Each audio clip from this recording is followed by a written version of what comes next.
반갑습니다. 네, 반갑습니다. 여러분은 국민혁명당 1천만 당원 조직 생방송을 보고 계십니다. 저는 국민혁명당 부대표 고영일 변호사입니다. 반갑습니다. 예, 반갑습니다. 저는 국민혁명당의 정책위 부의장 성상훈입니다. 반갑습니다. 네. 오늘은 그 이제 PPT를 띄워주십시오. 자유를 위해 부름받은 사람 이제 이승만 대통령 이야기가 본격적으로 나오는데 우리가 이승만 박정희 대통령을 이야기하지 않는 정당은요, 그거는 대한민국 정당이 아니라고 봐도 무방합니다. 예, 대한민국의 건국과 부국을 이룬 이 사실을 부정하는 세력이라고 보면 될 것 같습니다. 그죠? 예. 자, 문제 들어가겠습니다. 예. 자, 우리가 이제 성경에서 보면 모세 이야기가 나옵니다. 모세도 왕족 출신입니다. 왕족 출신이고 뭐 죽을 고비도 많이 하고 그랬는데 그 이스라엘 백성을 이집트에서 데리고 탈출을 합니다.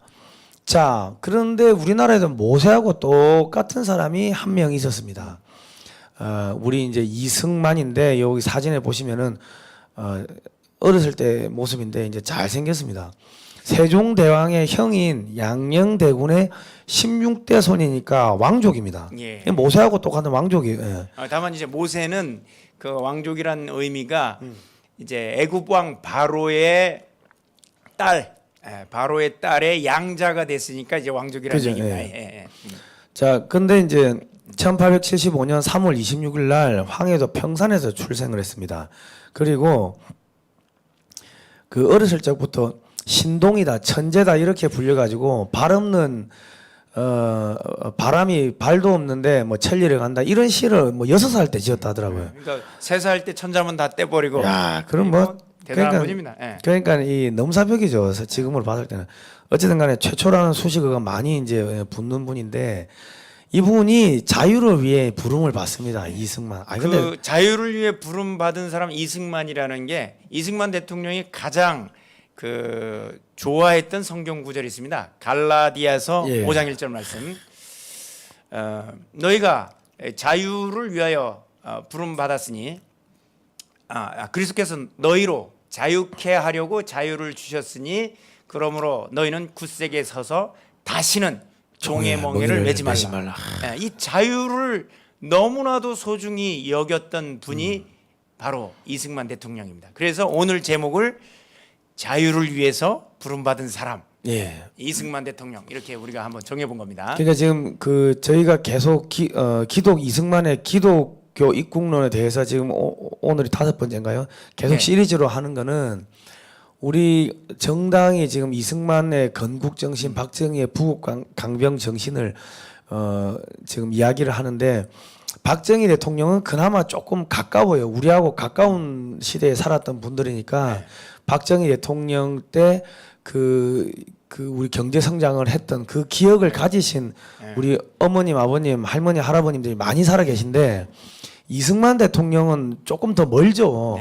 멀고 뭐 저기 조선 말기부터 일제를 거치고 6.25를 거치고 하니까는 우리 젊은 청년들이 이승만이 누군지를 또 잘 모릅니다. 그리고 국사 교과서를 통해서 많이 왜곡을 했죠. 왜곡을 하면서 이승만을 민족을 뭐 배신하거나 또는 뭐 독재자 이런 프레임을 씌워놨어요. 그러니까 이 부정부패, 독재자다, 미국의 앞잡이다, 친일파다, 남북 분단의 원인 제공자다, 뭐 6.25 전쟁 때 자기만 살려고 국민들을 버리고 도망쳤대, 학살자다, 뭐 선거를 뭐 엉망진창으로 이렇게 뭐 했다, 뭐 등등등 뭐 온갖 나쁜 거를 다 이렇게 뒤집어 씌워가지고 전부 다 역사 왜곡이죠 이게. 이게 왜 역사 왜곡을 하냐면요, 이 좌파들의 특징이 있습니다. 메시지를 공격을 할 수가 없으면은 메신저를 공격하라. 그 말하는 사람을 똥물을 뒤집어 씌워가지고 그 사람이 저 사람 나쁜 사람이 이렇게 낙인을 찍어버리면은 그 사람이 말하는 메시지가 완전히 흐트러지겠죠. 그러니까 이승만 박정희 대통령을 독재자다 뭐 온갖 거짓말을 다 뒤집어 씌우는데 그러면서 산업화와 민주화 이렇게 양분을 시킵니다. 그러면서 산업 민주화 세력은 선하고 예. 산업화 세력은 독재 그다음에 억압하는 세력으로 이제 프레임을 씌우는 그 거죠. 프레임 전쟁을 하는데 지난 몇십 년 동안 우리는 그 프레임 전쟁에 우리 국민들이 속은 겁니다. 그래서 우리는 이 이승만 박정희 시대를 묶어 가지고 이 30년 시대를 건국과 부국이라고 우리는 다시 프레임을 짜는 거고 맞습니다. 건국과 부국 세력 대 민주화 세력 이렇게 되면 건국과 부국 세력 때 건국을 부정하고 예. 대한민국을 무너뜨리는 세력. 예. 예. 예, 대한민국을 부정하는 세력. 그러니까 건국과 부국이라고 해버리면 어떻게 됩니까? 이 희생, 헌신 뭐 이런 내용들이 쭉 좋은 이미지를 따라오는데 지금 민주화 세력은 뭡니까? 이 재벌 3세 아들처럼 네 술이나 먹고 어디 가서 뭐 방탕하게 생활하고 부정부패하고 온갖 더러운 짓 나쁜 짓 하면서 자기들이 이 나라의 주역이라고 또 거짓말을 합니다. 그러니까 민주화 세력하고 건국과 부국 세력 이렇게 둘로 나눠버리면은 자연스럽게 민주화 세력이 도태가 되는 겁니다. 그 프레임 전쟁을 제대로 할 수 있는 거는 국민혁명당밖에 없습니다.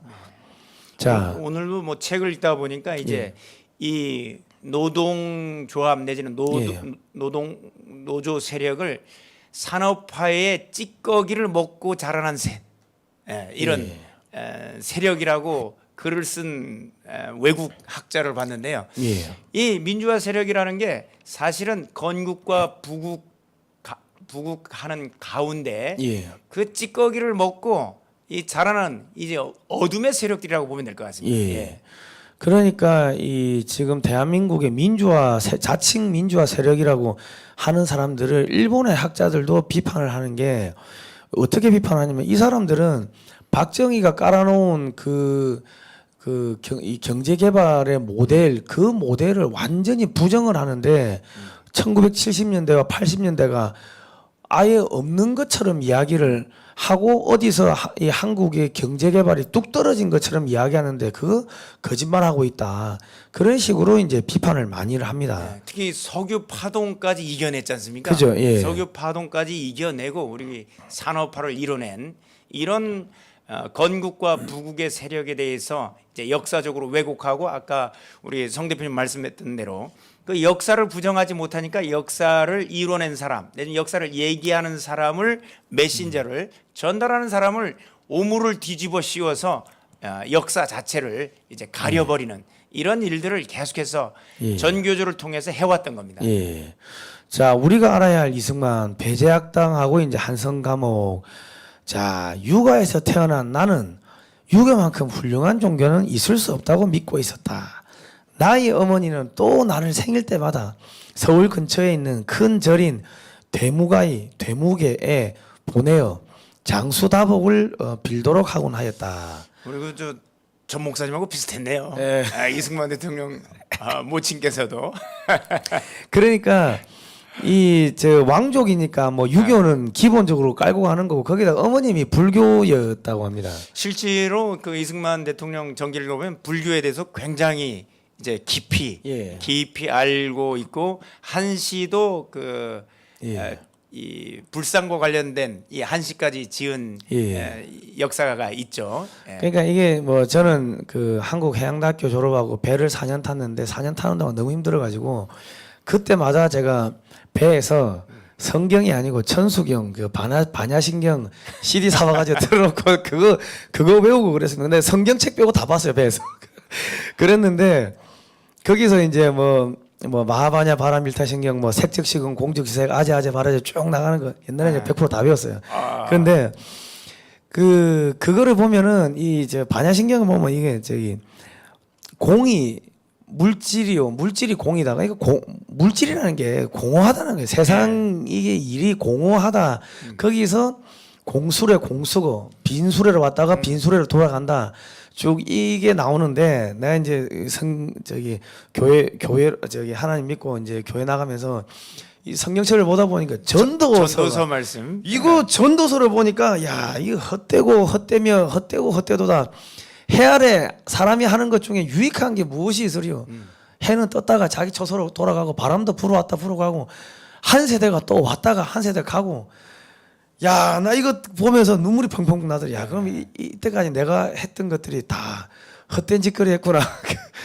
그런 생각이 들더라고요. 네. 그러니까 아마도 이 이승만 대통령은 어렸을 때부터 그 유학, 불교 뭐 이 동양 철학에 대해서는 이미 마스터 수준 이미 통달을 통달을 했습니다. 한 거죠. 예. 특히 한학을 하시는 분들은 나중에 한학을 하다 보면 결국은 주역까지 가게 됩니다. 아, 사도삼경 하고 나서 결국 이 주역까지 가기 때문에 이 동양 철학에 대해서는 끝까지 그죠. 마스터를 하게 되는 거예요. 완전히 마스터를 한 상황에서 예.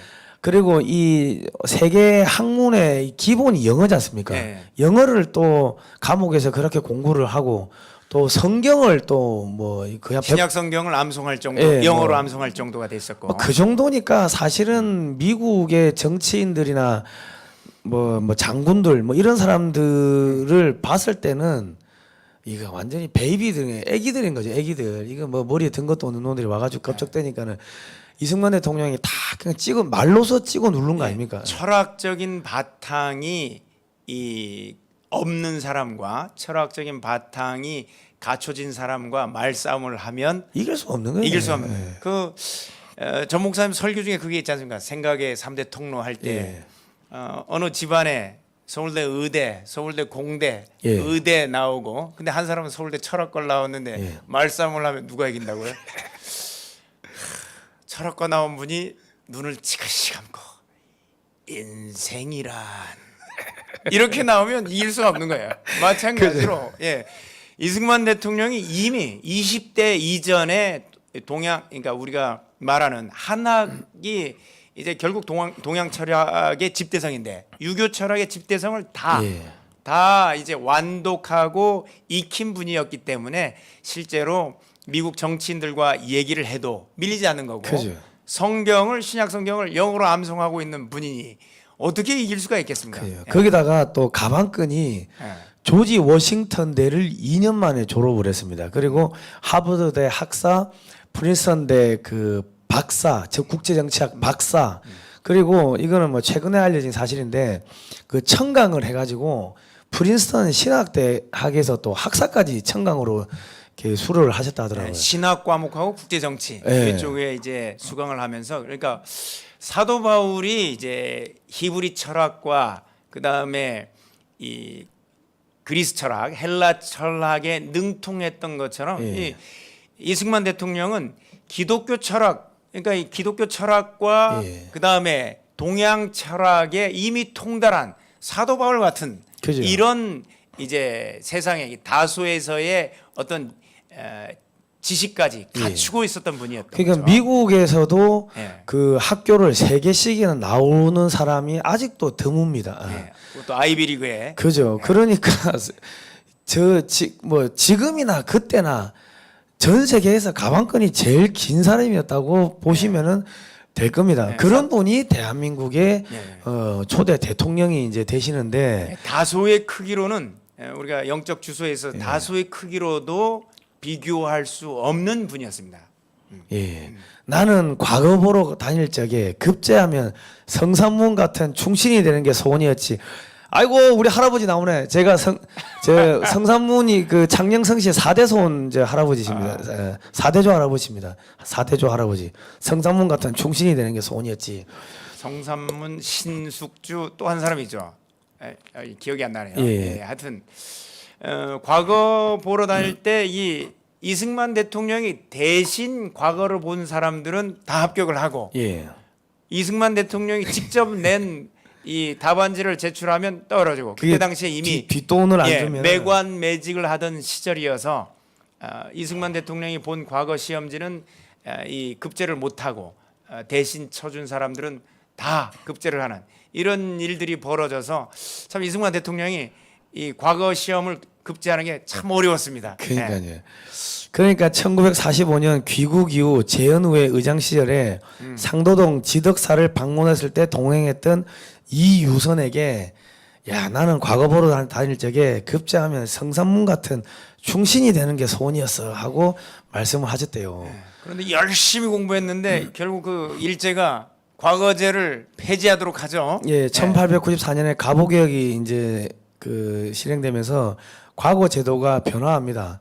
그리고 이제 사실은 그러면서 이제 또 여기서 이승만 대통령이 또 뭘 하냐면 청년 이승만이 이제 입헌군주제 또 운동을 하러 다니고 막 그럽니다. 예. 예, 그러니까 참. 갑자기 희망이 사라져 버렸습니다. 이 이승만 대통령한테 과거제를 열심히 준비를 하라는 사람한테 예컨대 과거 제도가 없어져 버립시오. 없어진다고 생각해 보십시오. 그럼 얼마나 이 멘붕이 오겠습니까? 예. 사법시험 제도를 통해서 열심히 공부하고 있었는데 사실 없어졌어요. 사실 없어지면 그 공부하던 사람 어떻게 돼요? 이게 정말 멘붕이 오는 거죠. 그러니까 이제 낙담하고 있는데 친구 신흥우가 와가지고 야, 여기 두 형제죠. 예, 네. 야 영어나 배우러 가자. 막 꼬시는 거죠. 예. 근데 원래는 안 가려고 했는데 네. 어릴 때 그 뭐 선교사들한테 뭐 안약 같은 걸 좀 얻어쓰고 뭐 했던 그런 기억이 있었나 봐요. 뭐 그래가지고 뭐 그냥 뭐 영어나 배우러 그냥 배제학당회를 가는 거예요. 저 아펜젤러 선교사님이 부활절 아침에 상륙을 하십니다. 제물포에 향해. 제물포에 이제 아펜젤러 선교사님은 이제 감리교 선교사님이고 예. 언더우드 선교사님은 이제 장로교 선교사였기 때문에 근데 이제 그 경쟁 관계가 있었기 때문에 두 분이 상륙할 때 손을 잡고 제물포에 손을 잡고 상륙해서 감리교 선교사와 장로교 선교사가 동시에 상륙하는 이런 모습으로 합력하여 선을 이루려고 두 분이 동시에 손을 잡고 상륙을 했습니다. 예, 그래가지고 1895년 4월 5일날 배제학당에 입학을 합니다. 이때가 20살이었습니다. 그러니까 저 언더우드 선교사님하고 아펜젤러 선교사님이 제물포항에 부활절 아침에 상륙을 했다는 거는 이거는 우리가 영화 혹은 문학적으로 보자면 복선을 까는 건데 그 이전까지의 조선은 완전히 죽은 조선이었고 부활절 아침에 저 두 분의 선교사님이 상륙을 하시면서 이제 조선은 다시 살아나는 죽음에서 부활하는 거죠. 부활하는 그런 의미가 있다고 봐야 되겠죠. 그죠. 아침에 해가 뜨지 않습니까? 그 이제 부활절 아침이란 거는 대한민국 역사상 어마어마하게 중요한 그 변곡점입니다. 터닝 포인트가 되는 겁니다. 자, 그래가지고 아펜젤러 선교사님이 학교를 세웠는데 배제학당에 입학을 해요. 그냥 영어를 배우러 갔는데 배제학당에 예배에서 아펜젤러 선교사님의 설교를 들은 다음에 이 청년 이승만이 이렇게 이야기했어요. 야, 그런데 이상하고 또 마음속에 깊이 느껴지는 것은 1900년 전에 죽었다는 사람이 어떻게 나의 영혼을 구원한다는 이야기인가. 나는 혼자 이렇게 생각했다. 아니, 그래. 저렇게 놀라운 일들을 한다는 사람들이 정말 그런 바보 같은 교리를 믿는단 말인가. 위대한 부처님을 알고 공자를 믿어야지. 유식한 학자야. 어디 유식한 학자가 부처님 공자님 빼고 어디 저런 험악한 교리를 믿을 수 있겠냐. 이렇게 이야기를 했대요. 예, 이렇게 했는데 한편으로는 서양의 사람들의 그 신지식과 문물 저렇게 신지식과 신문물 엄청난 지식을 가진 사람들이 1900년 전에 태어난 예수를 믿는다는 거예요. 이것이 이제 이승만 대통령의 그때 당시에 고민이었다고 합니다. 어떻게 저들은 저 예수란 1900년 전에 죽은 예수가 어떻게 그들을 구원한단 말인가? 이 고민을 많이 했다고. 그죠. 그러니까 저렇게 그렇게 뭐 서양 문물하고 영어 잘하고 그렇게 똑똑한 사람들이 야 1900년 전에 죽은 귀신이 뭐 우리를 구원한다고 말 같은 소리를 이제 그 당시 사람들은 그렇게 생각하죠. 왜냐하면 그 당시는 이게 한 번 노비는 죽어서도 노비가 돼가지고 그 자기 주인을 살았을 때 주인을 모신다는 뭐 그런 사상에 쩔어 있었는데 그러니까 이게 도무지 받아들일 수가 없는 거죠. 그러니까 이제 배제학당에 다닌다는 사실을 어머니가 알게 되고 이제 걱정을 하니까 어머니 그 걱정하지 마해서 나는 그들이 하는 말을 믿기에는 너무 똑똑합니다. 엄마들 아닙니까? 내가 똑똑해가지고 어디 그 배운 선비가 그런 말도 안 되는 그런 거 그걸 믿겠어요?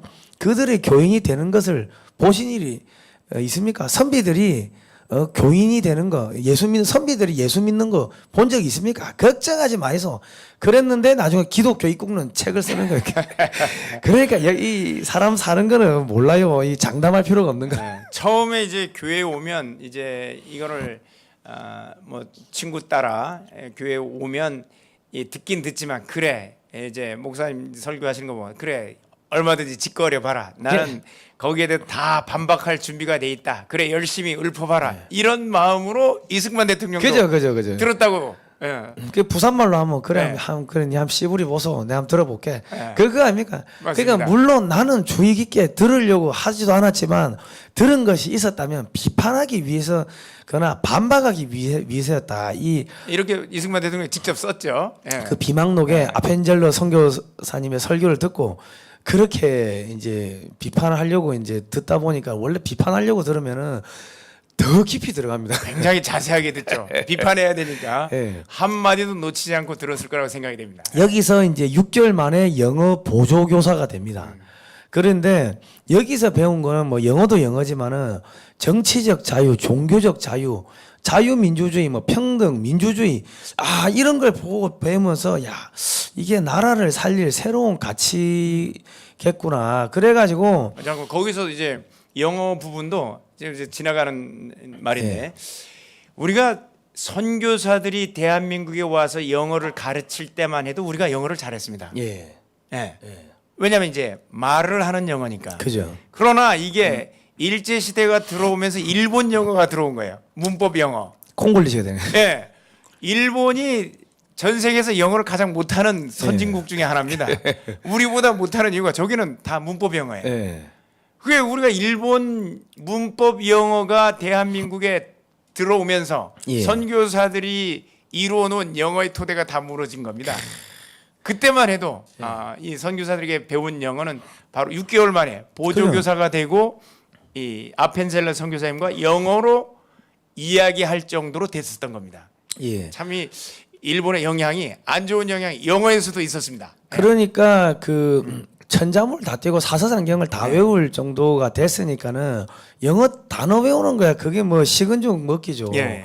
그러니까는 6개월 만에 영어를 막 독파를 해버리니까 야 완전히 뭐 선교사님들 깜짝 놀란 거죠. 그러면서 이제 이승만이 그 주권 수호 운동을 하고 또 입헌 군주제 자유, 평등, 민주주의 요거를 계획을 배웠습니다. 합니다. 예. 그러니까 내가 배제학당에 가기로 한 것은 영어를 배우려는 큰 야심 때문이었고 그래서 나는 영어를 열심히 공부했다. 그러나 나는 영어보다 더 귀중한 것을 배웠는데 그것은 정치적 자유다. 그래가지고 여기서 그 협성회 회보라는 걸 또 만듭니다. 그리고 매일신문이라는 것도 만들고 그래가지고 근데 이제 매일 신문 참 중요한 게 대한민국의 첫 일간지죠. 그죠, 예. 첫 일간지인데 매일 신문을 만든 사람이 이승만 대통령이라는 부분에 대해서 우리 역사교과에서 잘 안 가르칩니다. 그죠, 예. 예, 매일 신문가 첫 번째 창간된 대한민국의 일간지라는 그 내용만 가르치지 그 매일 신문을 만든 사람 이게 이승만이라는 걸 안 가르쳐요. 그리고 왜냐하면 그거를 왜 빼버리냐면 이승만이란 그 신문을 이승만이 만들었다고 가르쳐 버리면은 그러면은 이 나라를 기독교가 맞습니다. 세웠구나. 그다음에 언론을 만든 사람이 이승만까지 돼버린 거예요. 예, 그렇게 되니까 이 이승만 지우기를 할 수가 없는 거죠. 그리고 우리가 이 교회가 없었으면요, 이 독립운동을 할 수가 없었던 게 저 신문을 찍어내려고 하면 인쇄기가 있어야 되는데 조선 말기에 인쇄기가 있는 데는 교회밖에 없었어요. 교회에 가니까는 인쇄기가 있으니까는 협성회 회보도 만들고 매일신문도 만들고 해가 자기가 글도 쓰고 맞습니다. 했는데 이게 나중에 우리가 3.1 뭐 만세운동 할 때 호회도 만들어서 뿌리고 몇 월 며칠 어디서 모이자 하고 그런 전단지를 뿌릴 수 있었던 거는 교회에 인쇄기가 있었기 때문입니다. 자, 요즘 우리 대한민국의 이제 초창기 교회만 하더라도 예. 우리 그 기름 종이에 예. 이 인쇄 이 기름을 그 묻혀서 롤러로 등사질 아닙니까? 등사기 예. 이것 자체도 있는 데가 교회와 예. 면사무소 예. 학교만 있는 거예요. 예. 모든 기관을 통틀어서 우리 어렸을 때만 하더라도 그 정도로 그때 이 대한민국 초창기 조선 말기에는 더 했을 겁니다. 예. 교회만 저런 시설이 있었던 거죠. 그리고 이제 독립신문, 뭐 제국신문 이런 것이 나오는데 독립신문은 1886년에 서재필 박사가 이제 창간하고 이승만이 주필이었습니다. 네. 그 20대 초반의 나이에 그 주필을 할 정도 같으면은 문장력이 엄청났으니까 주필을 할 수 있었던 거예요. 그리고 이제 또 만민공동회라는 게 이제 나오고 이제 독립협회가 나오는데 저기 지금으로 이야기하면은 학생운동이고 태극기 집회입니다. 네. 저기 저 대한문 서울에 우리 시청 앞에 대한문 있죠. 거기에 사람들이 빠글빠글하게 그 모인 거예요. 그 저기 그 남대문 있으면은 거기 성벽 위에서도 내려다보고 그런 사진들이 있더라고. 그러니까 우리 그 태극기 집회의 시초는 만민공동회입니다. 바로 만민공동회. 그 원조는 만민공동회고 그 주도한 분이 이승만 대통령. 보세요. 저기 독립협회와 청년 이승만 해가지고 옛날 포스터도 저건 영화도 포스터가, 있었네요. 그래가지고 1898년에 3월 10일 날 만민공동회에서 이때 연설 주제가 뭐였냐면 전용도 조차 반대 연설입니다. 아, 전용도. 전용도면 저 부산의 영도입니다. 영도. 영도 부산 영도. 그러니까 지금 저기서 만민공동회에서 무슨 어젠다가 나오냐면은 야 우리가 노예를 해방해야 된다. 왜? 야 우리 같은 민족인데 어떻게 우리가 같은 민족을 짐승처럼 사고 팔고 할 수 있냐? 노예 해방해야 된다. 이런 이야기들이 막 나오는 거예요 저기서. 그리고 그 전용도조차는 이제 그때 당시 이제 열강이 들어와서 대한민국의 땅들을 그냥 뭐 100년씩 뭐 몇십 년씩 이걸 빌려주는 이런 조치들을 이제 국민들 몰래 이제 이 조정에서 이 조선 조정에서 이런 것들을 국민 몰래 이 전용도 조차하는 대한민국 땅을 외국에 불화하는 이런 일들이 있었는데 전용도 그 조차 사실을 그러니까 빌려주는 거를 이 만민공동에서 이 이승만이 국민들에게 공개를 해버린 겁니다. 이 이래서는 안 된다. 이거는 이제 우리 땅을 함부로 빌려줘서는 안 된다라고 하면서 이 반대 연설을 하게 된 거죠. 저 독립협회 저기 보니까 저기는 우리 저 을사오적이라고 하는 그 저기 을사오적 중에 한 분 그 누구죠? 이완용. 아 이완용도 이름 들어가 있다. 그러니까 이완용이 나 진짜 나라를 팔아먹었는가 우리는 다시 한번 생각해봐야 되는 게 그 사람은 그냥 충신이야. 그냥 고종 황제가 시키면 시키는 대로 했던 충신인데 독립협회도 저기 들어와 있었고 나중에는 저 독립협회가 입헌군주제 뭐 운동을 하고 왕실이 속된 말로 이 나라의 땅이나 이런 거를 갖다 마음대로 저기 뭐 외국에다 팔아먹는 거 그런 것들도 다 까발리고 야 노예제 폐지하자 신분제 폐지하자 이런 이야기들이 나오니까 보부상들을 동원해 가지고 독립협회를 없애버립니다. 그러니까 입헌군주제라는 것, 그러니까 입헌군주제로 종전 이제 봉건 왕조에서 입헌군주제로 가니까 왕권이 견제를 받게 되는 거예요. 헌법에 따라서 왕권이 제한받게 되니까 고종 황제가 발칵하게 된 겁니다. 그러니까 이게 뭡니까 지금 문재인 정권이 뭐 완전 나라의 국권을 다 지금 뭐 말아먹는 거 아닙니까? 그러니까 우리는 야 법대로 해라. 법치를 무시하지 마라고 태극기 들고 나오는 거 아닙니까? 그러니까 우리가 태극기 들고 나오는 거는 태극기 집회를 하는 거는 저 100년 전에 30년 전에 만민공동회 그 독립협회의 그 후신이라고 보면은 그러면 딱 맞으실 겁니다. 조선을 빼앗으려는 일본, 러시아, 영국으로부터 우리나라의 주권을 지키고 독립을 보존하자. 이 주권 수호 운동으로 저 만민공동회에서 계속 그런 연설을 하는 거죠. 그리고 무능한 조정 대신들 나와라. 군주제를 개혁하자. 입헌군주제로 개혁하자. 이런 이야기들이 나오니까 저기서부터 이제 고종이 이제 이 이승만을 정말 견제하고 제거하려는 이런 생각을 품게 된 거죠. 그러니까 그 뭐 또 조정에서 이 뭐 관직도 내려줘요. 내려줘 가지고 그 뭐 하는데 그 관직도 그냥 때려치우고 야 이거 아니다 하고 때려치우고 이제 왕도 야 법대로 해라 뭐 그럽니다. 그러면서 이 청년 이승만이 젊었을 때 보니까 그 춘생문 사건이래 가지고 민비 폐위 사건 뭐 그거 관련해 가지고 또 이래저래 엮여가지고 뭐 저쪽에 어디 누나 집에 도망도 가고 그러니까 소위 말하면 그 운동권의 1세대입니다. 1세대. 1세대. 전대협 1세대 1세대. 전대협이라고 하면 그렇고 이제 자유를 위한 그러니까 뭐 자유투사 1세대입니다. 지금 자유투사 1세대입니다. 태극기 집회에 나오시는 우리 어르신들의 1세대입니다. 대선배님이에요. 대선배님. 자, 그래가지고 1899년에 1월 9일 날 24살의 나이로 한성 감옥에 투옥이 됩니다. 이 고정 폐위하는데 모의를 했다. 거기에 가담을 했다. 뭐 공화제 실시 음모에 가담을 했다. 이런 죄명으로 이제 감옥에 들어갑니다. 그런데 이 당시에 또 탈옥을 해요. 그러니까 사실은 바로 나올 수 있었는데 얼마 네. 안 남기고 이제 탈옥하는 사건이 벌어졌죠. 선교사님들이 네. 그 미국의 외교 대신들을 통해 가지고 조정에다가 계속 이제 압력을 넣고 풀어주라고 하고 탄원서 그래가지고 넣고 단원서 넣고 해가지고 이제 뭐 풀려 나올 때가 됐어요. 왜냐하면 저 때는 자기가 주동한 게 아니었거든. 네. 그런데 1899년 1월 30일 날 투옥된 지 21일 만에 최정식 서상대와 함께 탈옥을 시도합니다. 그게 바로 체포가 돼요. 그래가지고 1899년 7월 10일 날 평리원 이 고등재판소죠. 판결에서 탈옥의 주범인 최정식, 이승만은 종범으로 선고가 되고 서상대는 도망을 갔다가 나중에 뭐 또 잡혀거나 그래요. 예. 그런데 여기서 이제 우리가 중요한 거는 그 한글 학자 주시경 선생 있죠. 주시경 선생이 헐버트 선교사님의 제자였거든. 헐버트 선생님한테 한글을 배워요, 주시경이.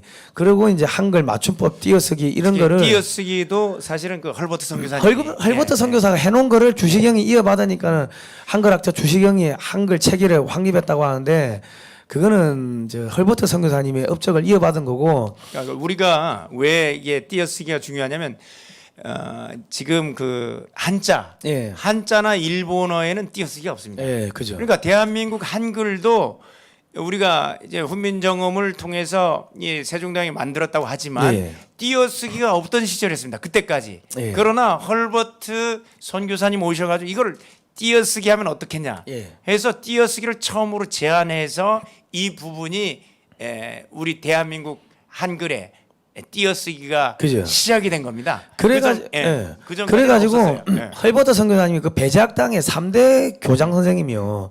그러니까 헐버트 밑에서 이승만, 주시경 같이 배운 거예요. 그러니까 친구 이 주시경이가 권총을 유견발 권총을 육혈포라고 하는데 유견발 권총이에요. 그거를 어디서 들고 와가지고 줘가지고 그 권총을 들고 탈옥을 하는데 권총을 쏘았는데 이승만이 쏜 권총은 이게 불발이 된 거예요. 관리가 안 맞은 거지. 근데 그 사형당한 사형수는 권총을 쏘는데 그 권총이 맞아가지고 사형당하는 거예요. 예. 그러니까 그때 권총이 나갔으면 이승만도 죽은 거예요. 그러니까 하나님께서 이렇게 보호를 해주신 거예요. 자, 황성식문 1899년 3월 19일자 기사입니다. 풍서를 들은 즉 이 씨가 인륜 면하기 어렵다 하나 기왕의 조칙 중에 미결수는 판결할 때 감일등하라 하셨으니 법관들이 조칙대로 시행할 지경이면 이 씨의 누명 한 가닥 목숨을 보존할 듯 하더라. 그러니까 이승만이 죽느냐 사느냐 그게 저기 황성신문에 신문에 실릴 정도였으니까. 왜냐하면 이제 이 독립협회라든가 예. 이런 만민공동회를 이끌고 있는 사람이었기 때문에 예. 만약 이게 이승만이 사형을 당하거나 하는 부분은 굉장히 국민들한테는 그죠. 그때 당시 국민들에겐 이슈가 되는 거리였기 때문에 저렇게 쓰고 있었습니다. 그러니까 지금 전 목사님 움직이면 기자들 몇십 명이 따라 붙지 않습니까? 그럼 네. 그거하고 똑같은 거죠. 예. 자, 그래가지고 여기 잡혀가 가는데 이게 이 안에서 일단은 뭐 무서운 고문도 있고, 그리고 너무 좁은 감옥이라 가지고 한 사람한테 주어진 공간이 0.23평, 70cm 가로 세로 70cm면은 다리를 펼 수가 없어요. 그러니까는 이 쪼그리고 앉는 거예요. 쪼그리고. 그러니까 뭐 감옥 한 방에 뭐 한 5, 60명 들어가 있고 뭐 그런 거죠. 그리고 저 배운 사람이 흉악범들, 그 잡범들하고 함께 같이 들어가 있는 거예요. 예, 정치범을 일반적인 이 잡범들하고 같이 섞어 놓은 겁니다. 예, 그리고 뭐 빈대, 뭐 각종 벌레들, 뭐 땅바닥이고, 땅바닥이고 예. 거기다가 이 음식이 소금국 있죠, 소금국. 그리고 뭐 쌀도 이 쌀인지 이게 모래인지 돌인지 막 섞인 거 그런 게 나오는 거예요. 근데 그런 거 먹으면 장이 다 망가지겠죠. 그런 거를 5년 7개월 동안 저 감옥 안에서 먹었음에도 불구하고 저분이 93살에 돌아가신 거 아닙니까? 예. 그러니까 이거는 사람의 힘으로 사람의 눈으로 봤을 때는 말이 안 되는 거예요. 말이 안 되는. 당연히 죽어야 되는데 예. 하나님이 살려주신 거죠. 그리고 고문도 당하고 근데 저것도 이 고문도 그 선교사님들이 와가지고 내 그 선교사님이 그 갑자기 선교사 이름이 생각 안 나는데 그분이 고문을 없애야 된다고 계속 조정에다가 투서를 넣은 거예요. 그래가지고 이승만이 들어갔을 때는 그 옛날에 뭐 인두를 지지고 뭐 이런 고문들 그러니까 고문들이 많이 점점 없어지면서 약화됐던 시기였다고 합니다. 그러니까는 옛날 같은 그런 고문은 없었던 거지. 많이 줄은 거지. 그래도 지금보다는 심했죠. 일단 그러니까 기본적으로 도둑이 패는 거지. 지금은 이제 교정 행정이라고 해서 예. 교정 쪽에서 굉장히 그 인권 보호에 굉장히 신경을 쓰고 예. 이렇게 함부로 할 수가 없습니다. 굉장히 깨끗하고 실제로 이제 구치소나 아니면 교도소를 가보면 그 행정적으로만 처리를 예. 하는 거예요. 근데 그때 당시에는 우리가 교정이라는 것 자체가 없었고 그냥 감옥이라는 거예요. 감옥. 예. 죄수를 가두는 감옥이란 또 징벌적인 이런 예. 개념으로 해서 함부로 하는 민권이고 뭐고 없는 여기 보면 그들의 감옥이란 예. 이루 형언할 수 없는 이런 비참한 신세였습니다. 자백을 받아내거나 예. 남을 연루시키기 위해 자주 고문을 가하고 죄수들을 축사에 가둔 소떼처럼 이리저리 몰아붙인다. 죄수들은 위생 상태가 형편없고 해충이 우글거리는 흙바닥 위에서 숨막히게 답답한 분위기를 참아가며 잠시도 방을 비우지 못한 채 생활한다. 이래 되어 있습니다. 정치범들은 흉악범 무례한들과 어울려 있다. 답답한 감방 안에 사람이 너무 많기 때문에 재빨리 칼을 쓰고 준비하지 않으면 다른 사람과 겹쳐 앉지 않는 한 제대로 앉을 수조차 없다. 그들은 간수들과 동료, 잡범들에 의해 잔인하게 취급받는다. 구역질나고 때로는 부패한 음식이지만 약한 자의 몫을 강한 자가 빼앗아 먹는다. 정치범들이 겪는 고문은 죽음의 고통이다. 어떤 김 씨는 고문을 받다가 다리가 부러졌다. 에디 선교사님이 쓰신 글 중에 나옵니다. 저렇게 쓰고 있는 거예요. 그러니까 저 칼을 쓰면은 저 칼이 끝나는 지점까지 조금은 다리를 뻗을 수가 있는 거죠. 그냥 칼을 쓰고 있는 게 편했다고 할 정도로 그 정도로 그 극심했습니다. 나는 이제 이게 청년 이승만입니다. 나는 이제 이 세상에 있는 것이 아니다. 조금만 있으면 다른 세상에 가 있게 될 터인데 저 외국 사람들이 나에게 말해준 예수를 믿지 않았기 때문에 그 세상의 감옥에 가 있게 될 것이다. 라는 생각이 들었다.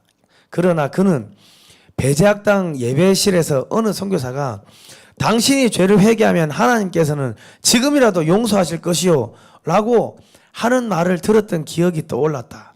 그리고 하나님에게 기도하면 하나님께서 그 기도에 응답해 주신다고 했던 말도 기억났다. 그는 목에 채워진 칼에 머리를 숙여 기도했다. 1899년 한성 감옥에서.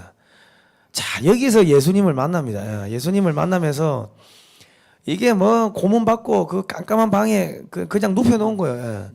깜깜한 방에 누워 있으니까 누워가지고 주여 주여 오 하나님이시여. 그러니까 그때 당시에 이제 실질적으로는 이제 불을 떼주는데 예. 불을 떼서 겨울에 불을 떼주는데 이 사형시키는 방법이 불을 빼버리면 저기서 이제 동사하는 게 이제 동사시키는 게 예. 사형의 한 방법인데 이제 내일이면 이제 그 불을 빼면 내일 아침에는 시체가 예. 될 거라고 그죠. 그 부친한테는 간수가 연락을 전한 거예요. 내일 시신 찾아가라고 했을 때 바로 저 기도를 한 거예요. 배제학당에서 가르쳤던 그 예수가 계시면 예. 내 기도 들어달라고 하면서 저 기도를 한 겁니다. 오 나의 하나님이시여 나의 영혼을 구원하여 주시옵소서. 그리고 나의 나라를 구원하여 주시옵소서. 그러면서 이게 그 미국 유학 중 그때 기도를 하면서 하나님께서 기도를 하자마자 이제 성령을 이제 강하게 성령 세례를 부어 주신 겁니다. 이승만 대통령한테 방안이 환하게 바뀌었다. 그렇게 나옵니다. 방안이 환하게 바뀌면서 하나님이 성령 세례를 부어 주니까 방에 불을 다 빼버렸는데도 불구하고 이승만 대통령이 아침에 그 부친이 와서 승만아 승만아 외치면서 엉엉 울면서 뛰어들어왔을 때 속옷까지 옷을 다 벗고 더워서 몸이 뜨거워져서 더워서 이렇게 다 웃도리와 모든 것을 다 벗고 예 이제 더워서 붙이고 있는 이승만 대통령을 그 부친이 보고 살아난 이승만을 보게 된 겁니다. 예. 그리고 저 안에서 그 이질 콜레라가 돌아가지고 같은 옥사에 있던 사람들이 17명이 죽어 나갔는데 그거 손을 붙잡고 기도를 해주는데 이승만은 안 죽어요. 안 죽는데 이승만은 안 죽는데 애들은 다 죽어 나가는 거예요. 죽어 나가는 사람을 손을 붙잡고 그 기도를 해주면 콜레라가 퍼지겠죠 당연히. 예. 그런데도 안 죽는 거예요. 그러니까 성령이 딱 보호를 하시는 거예요. 미국 유학 중 미국의 피츠버그에서 열린 기독교 대회에서 연설을 합니다. 그들의 마음과 힘은 갱생되어야 합니다. 그러나 공자나 부처님은 그렇게 하지를 못했습니다. 만일 한국이 구원을 얻을 수 있다면 이 세상의 구세주이신 예수 그리스도만이 그렇게 할 수 있을 것입니다. 그리고 그분만이 참다운 구원 주실 수 있고 또 주실 것입니다. 다 이 뒤에는 에비슨, 벙커, 게일, 아펜젤러, 언더우드 선교사님들이 끊임없이 뒤에서 책도 넣어주고 이제 하신 거죠. 나중에 이제 미국 유학 갈 때 추천서까지 다 그죠? 해주시고 예. 하나님이 주신 꿈을 그 안에서 꿉니다. 저 사람은 그 불과 1, 2년 전에는 뭐 했습니까? 야, 1900년 전에 죽은 예수라는 예수가 어떻게 나를 어떻게 구원하냐? 나를 구원해? 말이 돼? 야, 많이 배운 놈들이 그거 믿고 있어? 야, 이런 그렇게 이야기하던 사람이 불과 1, 2년 사이에 하나님 말씀대로 통치되는 위대한 나라, 자유와 평등이 지배하는 나라, 이런 꿈을 꾸는 거예요. 그 안에서. 그러면서 기독교 입국론, 기독교가 기본이 되는 나라를 건국하자, 이런 꿈을 가지게 됩니다. 그 부분과 관련해서도 이제 우리 그 전 목사님도 여러 번 이제 설교하신 적이 있지만 이 다니엘서 다니엘서에서 느부갓네살 왕이 꿈을 꾸지 않습니까? 거기서 보면 맨 처음에 이제 머리는 금이요. 그 다음에 가슴은 은이요. 배는 노시요. 다리는 이제 철이요. 이 큰 신상을 보게 되는데 나중에 이게 4대 제국을 나타낸 거죠. 머리는 바벨론, 그 다음에 바벨론 다음에 메데 바사, 그 다음에 헬라, 로마 왕국이 온 다음에 나중에 뜨인 돌이 날라와서 그 모든 왕국을 다 그 신상을 부스러뜨리고 그 나라는 이제 태산을 이루는 자 메시아의 나라가 되는데 결국은 왜 기독교 입국론이나 모든 제국을 무너뜨린 거는 결국 메시아 나라다. 그래서 메시아 나라인 기독교를 이제 나라의 기본으로 삼게 되면 그 나라는 태산을 이루는 나라, 세계 최강대국이 될 수 있다는 것을 저기서 알고 바로 이 기독교 입국론이 나오게 된 겁니다. 그러니까 1903년에 이제 원산 대부흥이 일어나고 1903년 8월 24일부터 시작된 부흥의 역사가 쫙 이렇게 이제 퍼집니다. 그리고 이제 그래서 1907년 대부흥까지 연결되는 거죠. 그러면서 신학 월보, 뭐 제국신문 이런데 그 대부흥의 역사들이 계속 이제 실리고 그리스도 또 그 당시 또 그리스도 신문도 우리 선교사님들이 만들어 가지고 이 복음, 그리스도 사상 이런 것들이 끊임없이 이제 전국을 퍼지기 시작하는 겁니다. 그래서 이제 그 감옥에서 뭐 쓴 한 시를 모은 게 저기 채역집이라고 저렇게 있는데 저는 또 감옥에서 사형수가 죽지도 않고 저기 안에서 또 시를 쓴 거예요 또. 이승만 시만 썼습니까? 한영 사전까지 짓고 독립신문 또 독립정신 이런 책들까지 다 편집하고 저기 저술하는 이런 일들을 했죠. 그리고 감옥에서 글을 써가지고 그 다른 사람 이름으로 계속 밖에다가 기고문을 쓰는 거예요. 감옥 안에서 기고문을 쓰는 거예요.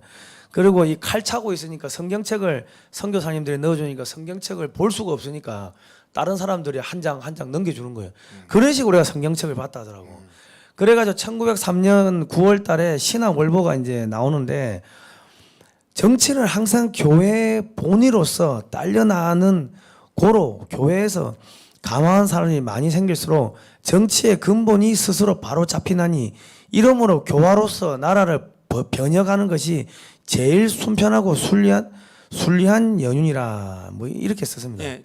저기서 이제 그 편벽되면서 다른 내용도 나오는데요. 그러니까 교회에서 이 감화한 사람이 없는 상태에서 지도자만 바뀐다거나 정치만 바뀐다는 건 있을 수 없다는 얘기를 그 뒤에 쓰죠. 예. 그래서 교회에서 바뀌어야 교화된 사람들이 있을 때 그 나라가 변화가 된다는 거예요. 예.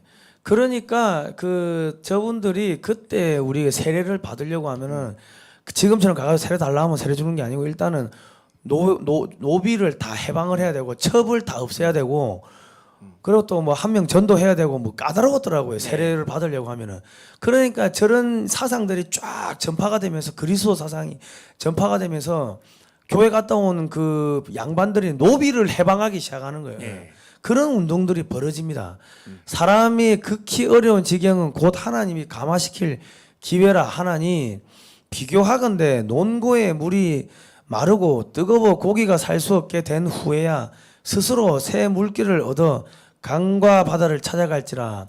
이 세상은 우리의 잠시 사는 농고물이라. 다소 태평안락한데 사는 사람들도 바다같이 영원히 마르지 않을 생수를 찾기에 게으르지 않건대 하물며 이 물이 마르고 흙탕되는 도탄 중에 들어 어찌 새 물줄기를 찾지 아니하리요. 대한 사람의 새 물줄기는 예수 교회라.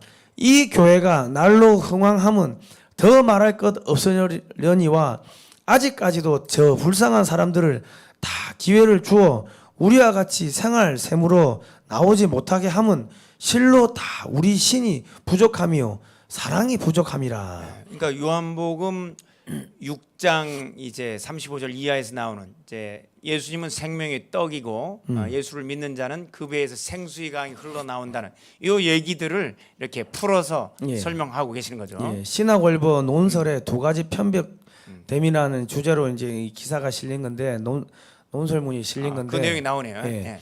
정치는 항상 교회 본의로서 딸려나는 고로 교회에서 감화한 사람이 많이 생길수록 정치의 근본이 스스로 바로 잡히나니 이처럼 교화로서 나라를 변혁하는 것이 제일 순편하고 순리된 바로다. 이것을 생각지 않고 다만 정치만 고치고자 하면 정치를 바로잡을 만한 사람도 없으려니와 설령 우연히 바로잡는다 할지라도 썩은 백성 위에 맑은 정부가 어찌 일을 할 수 있으리요.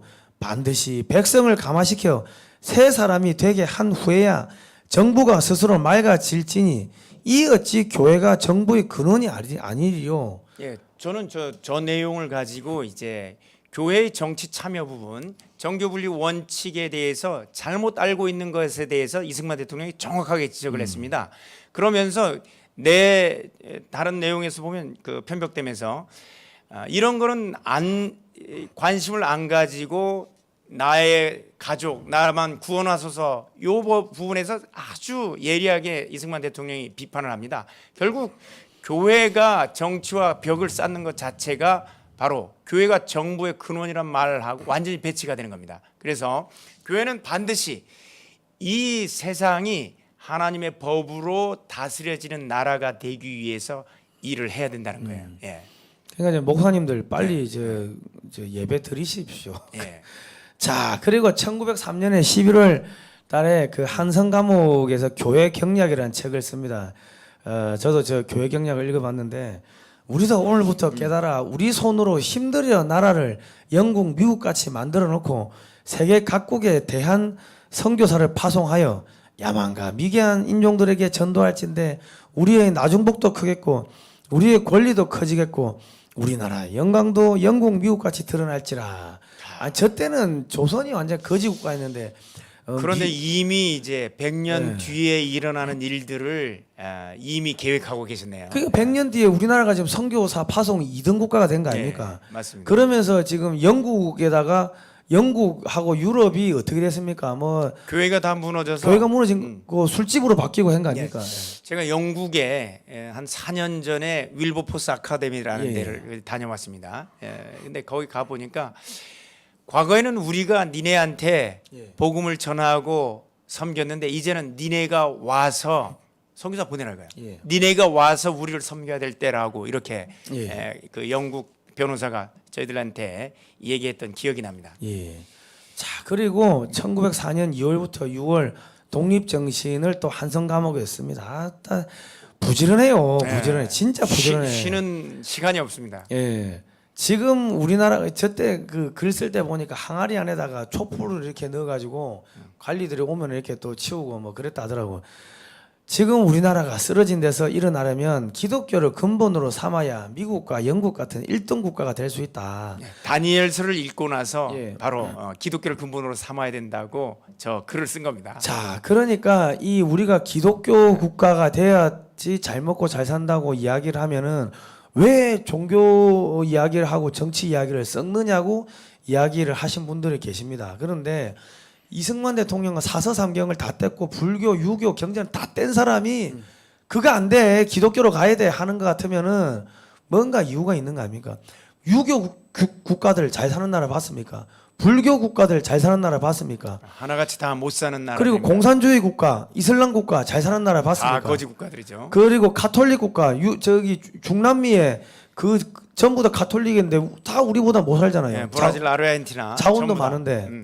그렇기 때문에 기독교 국가로 가야지 잘 먹고 잘 사는 건데, 그리고 세계에서 제일 잘 사는 나라가 누굽니까? 미국. 우리는 기독교 동맹이 그 물밑에 이제 깔려 있는 겁니다. 자, 오늘은 여기까지 하시고 네. 다음 시간에 우리가 또 독립정신에 대해 가지고 또 해보겠습니다. 또 어떻게 재미있습니까? 예. 재미있으신가요? 예.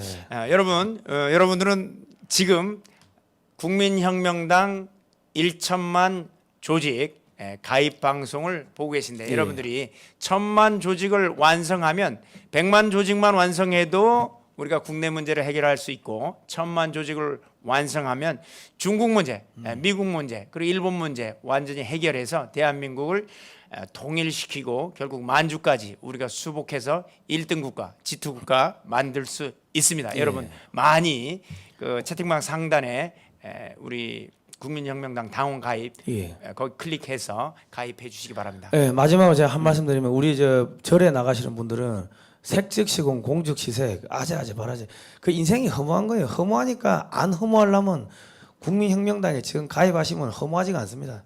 그리고 저기 전도서 이 보면은 씨를 뿌릴 때가 있고 밭을 갈 때가 있고 그 연말에 저기 추수할 때가 있고 전도서 3장. 지금은 뭐 할 때입니까? 국민혁명당에 당원 가입할 때입니다. 가입할 때입니다. 때가 있는 거예요. 지금 끝나고 나면은 가입하기 전에 여름 가입 안 하고 이렇게 돌아가시면 뭐 말짱황이지 그냥. 자, 오늘 여기까지 하시죠. 예, 예. 네, 고생하셨습니다. 예, 감사합니다. 예, 감사합니다. 다음에 뵙도록 하겠습니다.